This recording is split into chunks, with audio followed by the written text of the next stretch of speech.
ठीक, ये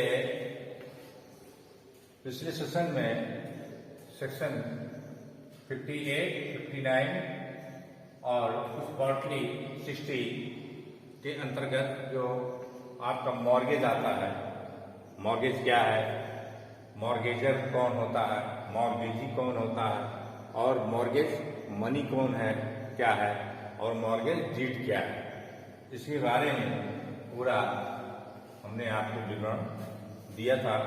मॉर्गेज कितने प्रकार के होते हैं, what are type of mortgage, ठीक है ना, ये सबका पूरा डिटेल हो चुका है। अब नेक्स्ट जो सेक्शन आपका आता है 60 आता है, जिसके संदर्भ में पिछले सेशन में कुछ हमने शॉर्टली में बताया था। बंधककर्ता के अधिकार एवं दायित्व, बंधककर्ता के क्या राइट्स होते हैं और क्या लायबिलिटीज होती है, सेक्शन 60, ठीक है ना, स्टार्टिंग है इसका कि बंधककर्ता के अधिकार, दायित्व, मॉर्गेजर के राइट और लायबिलिटी क्या है, मॉर्गेजर, ये ठीक है ना। जैसे बेयर एक्ट में कहा गया है, जब मूलधन के शोध हो जाने के पश्चात किसी भी समय जो है बंधककर्ता जो है बंधक धन उपयुक्त समय और स्थान पर देने का या निर्दिष्ट करने का अधिकार होता है, ठीक ना। वो बंधकदार से अपेक्षा करेगा कि वह बंधक से संबंधित बंधक विलेख,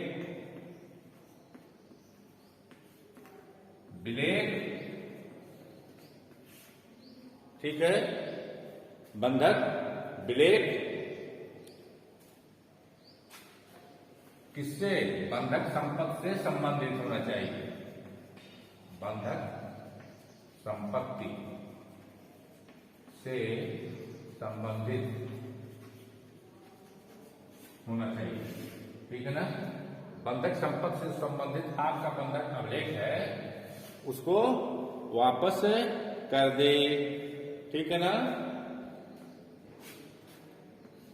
और जहां तक उसके कब्जे में है, इसके बंधकदार के मतलब मॉर्गेजी के अंडर में जो भी बंधक विलेख रखा गया है उसको वापस कर दे।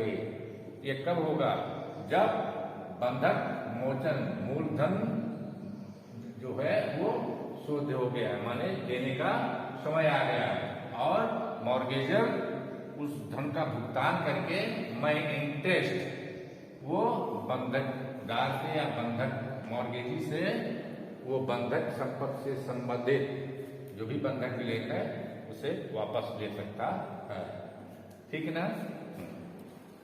यदि बंधक में कोई संपत्ति जो है कब्जे में है, किसके कब्जे में है, बंधकदार के, तो वो कब्जा लेने का राइट बंधकदार को, बंधककर्ता को है, मॉर्गेजर को है, ठीक है। अगर बंधक में कोई संपत्ति जो है वो बंधकदार के कब्जे में है, मॉर्गेजी के अंडर में है, पोजीशन में है, तो बंधककर्ता मतलब मॉर्गेजर उसको लेने का राइट रखता है, वो पोजीशन ले सकता है, ठीक है, ये चीजें हैं। और बंधक के कर्ता के खर्चे पर क्या करेगा, खर्चे पर किसी अन्य व्यक्ति को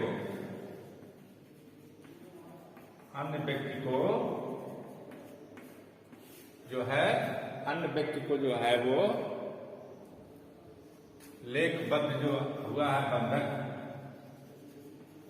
अभिलेख, उसको दे सकता है, ठीक है ना। ये इसके राइट्स हैं, ठीक है ना। ये जो मोचन का अधिकार है बंधककर्ता का, ये बहुत ही एब्सोल्युटली इसका राइट है, राइट ऑफ रिडेम्पशन। रिडेम्पशन जो है, रिडेम्पशन इसको किसी भी रूप में प्रभावित नहीं किया जा सकता है, किसी भी शर्तों के आधार पर इसका मोचन का जो अधिकार है बंधककर्ता का, इसको प्रभावित नहीं किया जा सकता है।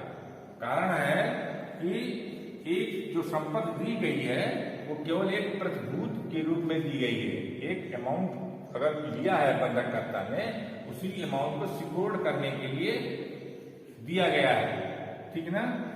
और उस संपत्ति का जिसके पोजीशन में जो बंधक की संपत्ति है उसका मालिक बंधककर्ता ही रहता है, बंधकदार नहीं होता कभी।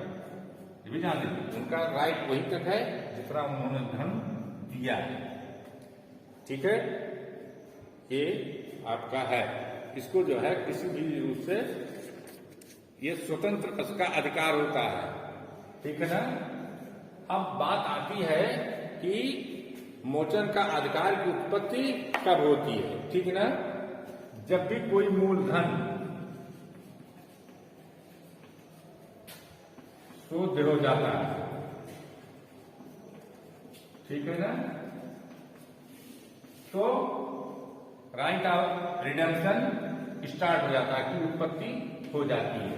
जैसे ही मूलधन शोध हो गया तैसे ही राइट ऑफ रिडेम्पशन मॉर्गेजर का स्टार्ट हो जाता है, मतलब उसकी ओरिजिन हो जाती है, उसकी उत्पत्ति हो जाती है, ठीक है ना। और ये अधिकार इतना सारवान अधिकार है मॉर्गेजर का, इस अधिकार को किसी भी रूप में प्रभावित नहीं किया जा सकता है। जो बंधक संपत्ति है वो बंधक ही रहेगी, वो राइट जो है बंधकदार में इन्वेस्ट नहीं होगा किसी भी कीमत पर, ये जान लीजिए। ये है। अब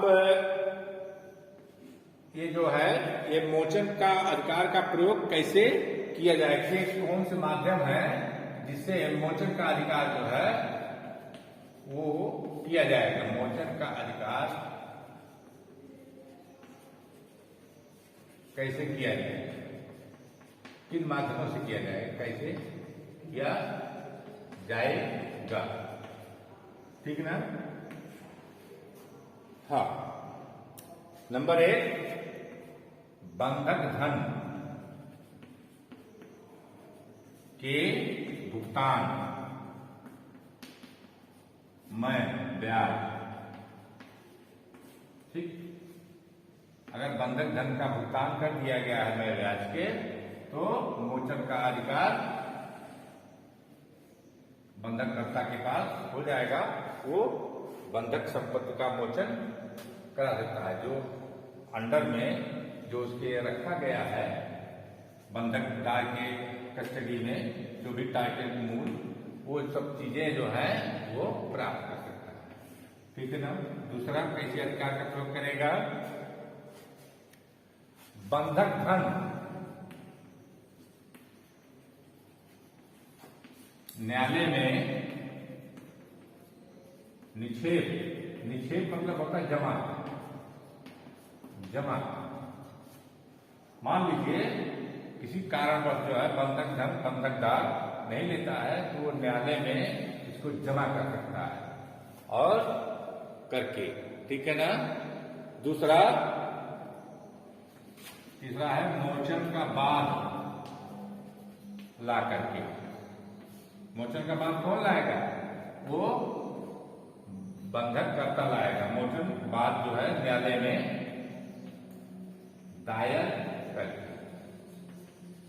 ये 3 तरह से है, या तो बंधक धन का भुगतान बंधकदार को कर दिया जाए, मैं इंटरेस्ट, तब वो मोचन करा सकता है, या बंधक धन न्यायालय में निक्षेप कर सकता है, मतलब जमा कर सकता है, या बंधक बाद सूट फाइल करके न्यायालय से आदेश दे सकता है। ये आपके 3 प्रकार के हैं, ठीक ना।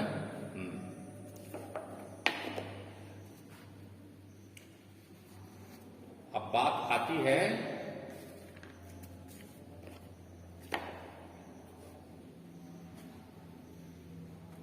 अब मोचन का परिणाम क्या होगा,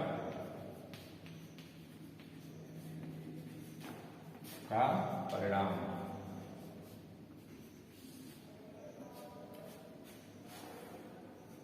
ये होता है कि जो भी बंधक के अंतर्गत जो भी डीड्स है, जो भी हर चीज है, वो सब समाप्त। ठीक है, अगर मोचन हो गया तब उसमें कुछ शेष नहीं बचा, बंधक वाली संपत्ति है वो फ्री हो जाएगी। ठीक है ना, वो बंधककर्ता के पास फ्री हो जाएगी। ठीक है, ये उसका परिणाम होता है। ठीक है, और इसकी चाहे वो सेल करे चाहे जो करे वो स्वतंत्र होता है बंधककर्ता पूर्ण रूप से, जो मोचन के बाद परिणाम होता है। ठीक है, नेक्स्ट, और बंधक अभिलेख का प्रदान, और जैसे ही मोचन हो गया बंधक का, जैसे जो बंधक से रिलेटेड, संपत्ति से रिलेटेड जो अभिलेख है उसका प्रदान कर दिया जाता है, किसको? बंधक करता है। ठीक है ना, ये है। ठीक है,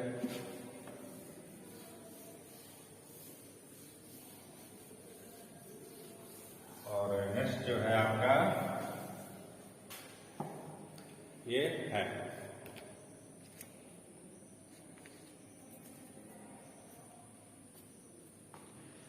पुनः हस्तांतरण।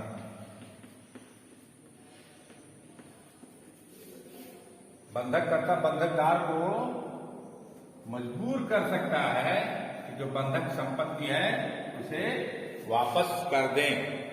ठीक है ना, अगर उसका जो भुगतान हो गया है, मूलधन जो है शुद्ध हो गया है और उसका भुगतान में इंटरेस्ट के बंधककर्ता के द्वारा हो गया है, तो उस संपत्ति का पुनः हस्तांतरण हो जाएगा। ठीक है, और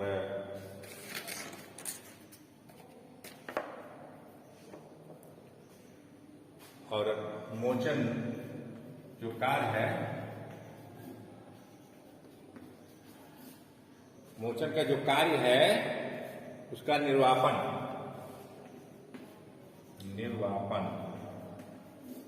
मतलब समापन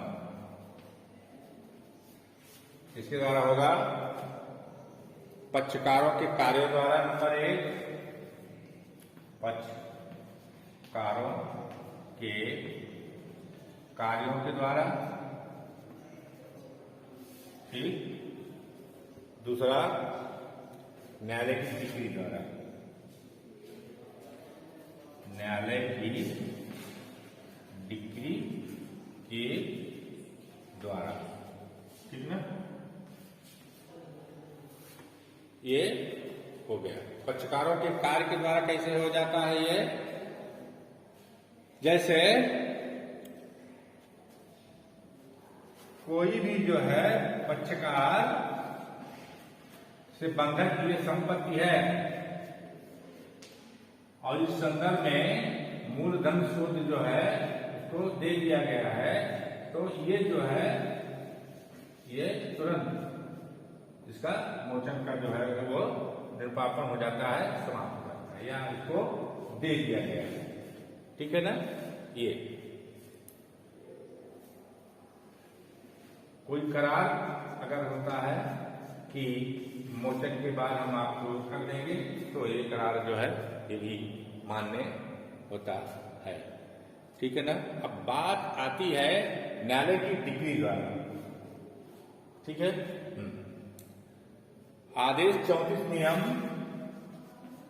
आदेश 34 नियम 3 के अंतर्गत बंधकदार के बाद पारित की गई, अंतर्गत जो है बंधकदार के बाद में पारित की गई डिक्री जो है वो जो है मोचन बाद में जो पारित किया गया है वो ये अधिकार जो है वो समाप्त कर देता है। ठीक है ना, मतलब मूलधन शुद्ध होने पर अगर बंधककर्ता के द्वारा भुगतान नहीं किया गया है, नाले की बिक्री के द्वारा हो गया है, तो मोचन का अधिकार जो है वो समाप्त हो जाएगा। ठीक है। नेक्स्ट, अब बात आती है कि एक बार बंधक, मतलब यह है कि एक बार अगर बंधक है तो सदैव बंधक ही रहेगा, उसके नेचर में कोई परिवर्तन नहीं होगा। ये बहुत ही महत्वपूर्ण है बंधक के मामले में। एक बार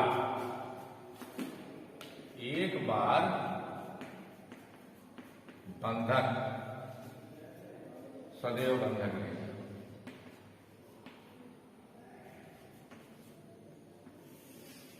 ठीक ना, ये चीज, एक बार बंधक सदैव बंधक। Once a mortgage always a mortgage. एक बार अगर कोई बंधक है तो सदैव बंधक रहेगा, उसके नेचर में परिवर्तन नहीं होगा, चाहे जो भी समय व्यतीत हो जाए, जो भी हो वो ऐसे ही रहेगा। ठीक है ना। इसको जो है उच्चतम न्यायालय ने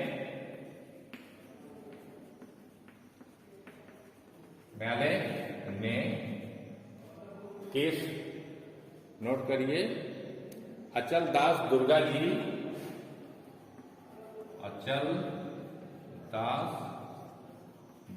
जी बनाम ओसवाल, ये बनाम दुर्गा जी, ये है ओसवाल, बनाम रामविलास गंगा किशन हेदा, रामविलास गंगा किशन हेदा। ठीक है ना। इस केस में जो है ये सिद्धांत जो है कि अंतर्गत सिद्ध किया, एक बंधक जो है हमेशा बंधक ही रहेगा। ठीक है ना, उसका नेचर नहीं बदलेगा। ये जो है सुप्रीम कोर्ट के द्वारा जो है ये सिद्धांत प्रतिपादित कर दिया गया, इसको डीटो कर दिया गया। ठीक है ना, कि एक बार जो है बंधक वो सदैव बंधक रहेगा। ठीक, ये है आपका 2003 का केस है, KIR में है ये, ऑल इंडिया रिपोर्टर। ठीक है ना, ये 10/17 इस पे है। और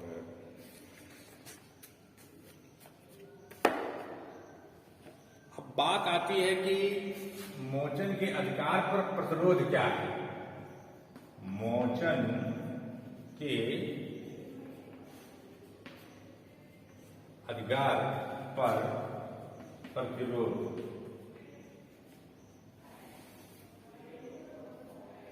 कोई भी शर्त जो मोचन के अधिकार को प्रभावित करती हो, रोकती हो, वो मान्य नहीं होगी, मान्य नहीं होगी। ठीक है ना। जैसे किसी संपत्ति के मोचन का अधिकार कहते हैं भाई ये 200 साल तक है, माने 200 साल तक जो है आप बंधक का मोचन नहीं करा सकते। तो ये जो है अव्यवहारिक है, ये बंधककर्ता के अधिकारों का हनन है, और ये जो शर्त रखी है ये शर्त मान्य नहीं होगी। ठीक है ना, हो गया।